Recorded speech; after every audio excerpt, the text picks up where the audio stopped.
Yeah, g'day YouTubers, Tinker O'Toole again here with another video. Today we're going to talk about hand filing, mistakes it can make. And a lot of people make mistakes. They use the wrong file size, or they use, it can be either too small a file or too big a file.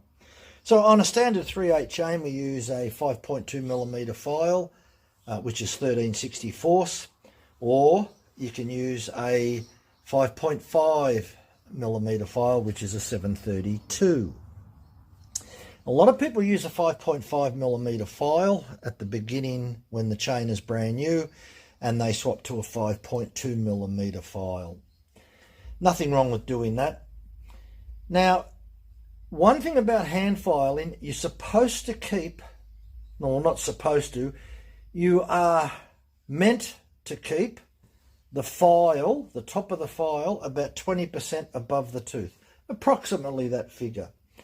What that will actually do is give you the right radius on the tip here. So that radius of the file at this point here will be about a 60-degree top plate cutting angle. And that is the right angle to give really good cutting.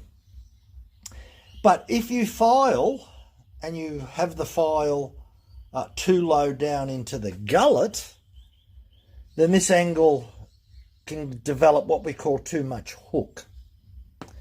If you develop too much hook, sometimes there's not enough metal that's going to support the hook, and too much hook can damage the corner, the working corner. So how do we make sure that we maintain the file at that height, that correct height of 20% above the tooth? Well, typically experience is the main thing that's going to help you there. But some people just can't hand file. It's pretty much that simple.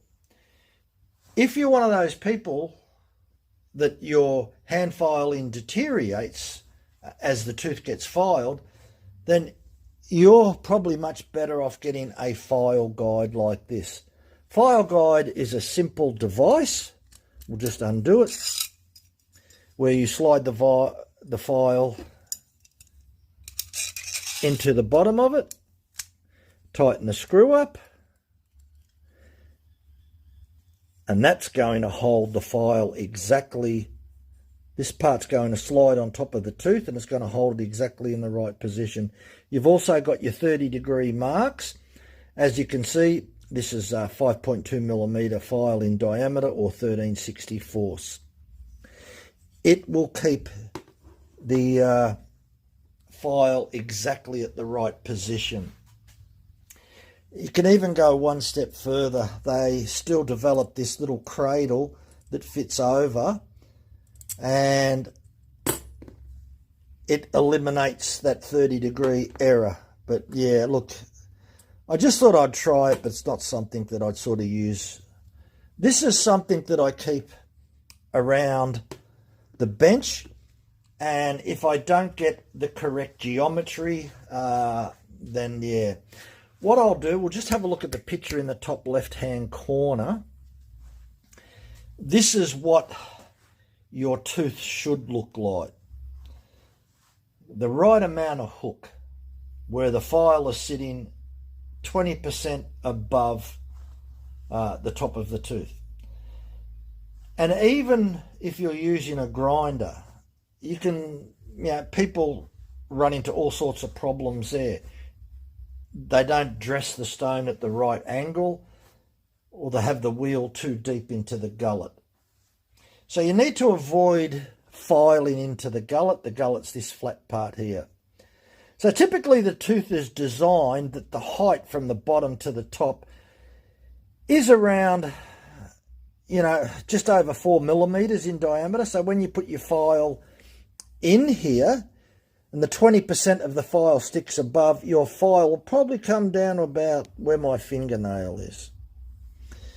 And that's the correct position. And you need to duplicate that on every single tooth. So there's no point filing. That's why you've got to be very careful that you're not filing down the bottom, that you're filing correctly, and that's where this can help you. what can happen, let's just say that you've got a brand new chain and you're filing and you look at it, you go, oh, it's a little bit over the place a little bit. Then it's great to pull this out, run it over the chain, bring it all back to the correct height. Then you can go off again using the freehand file. So this is a great tool to act as a template.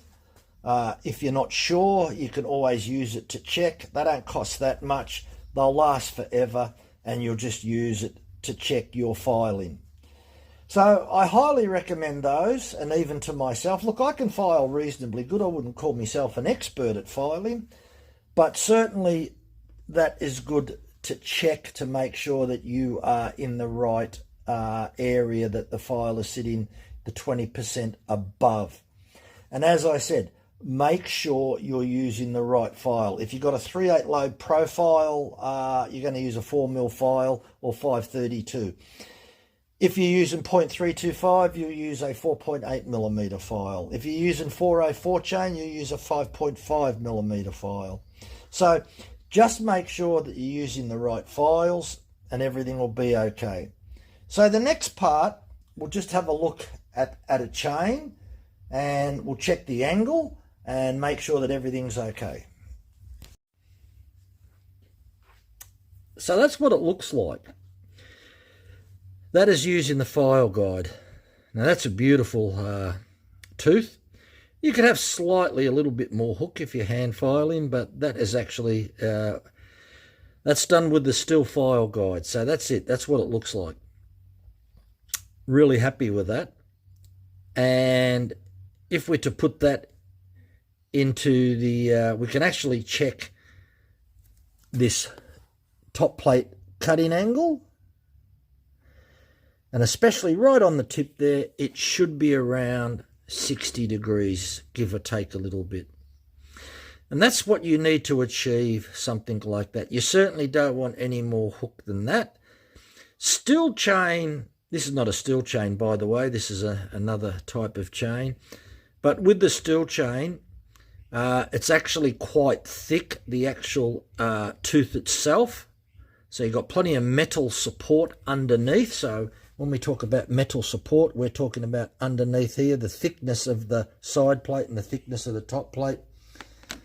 And we'll have a look at that side plate now.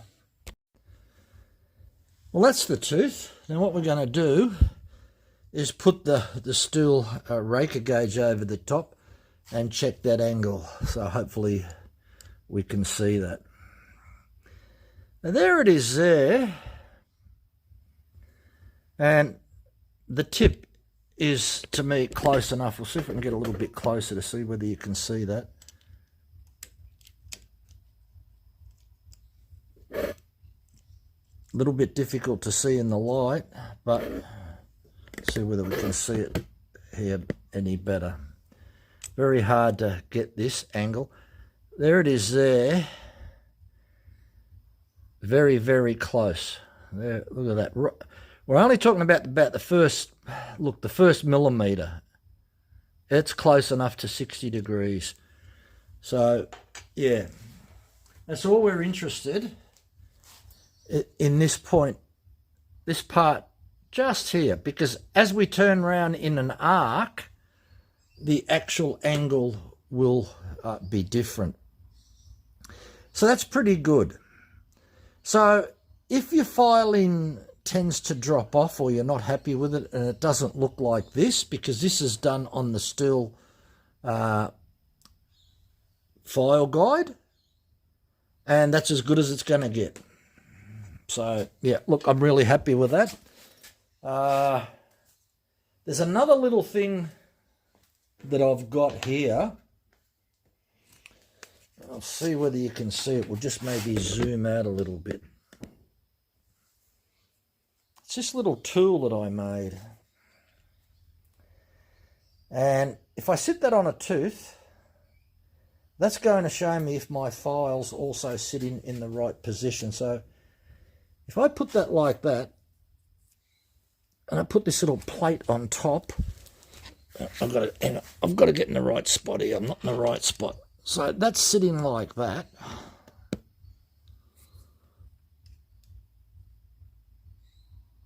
And there's me plate. So that's spot on, as you can see. So this little tool here, I just filed a little bit of stainless steel so that when it sits on top like that, the file should, that's the 20% roughly above, just under a millimetre. And it works really well. So I've got that. So I've got two ways to check using the file guide, that if I'm not happy, or I'll occasionally just want to make sure that my profile looks like this. That's what your profile should look like. And if it looks like that, then you've got the right angles on the side plate as well. So the top plate cutting angle should be around 60 degrees, and that side plate should have that nice little C-type shape there. Anyway, thanks for watching. Bye for now.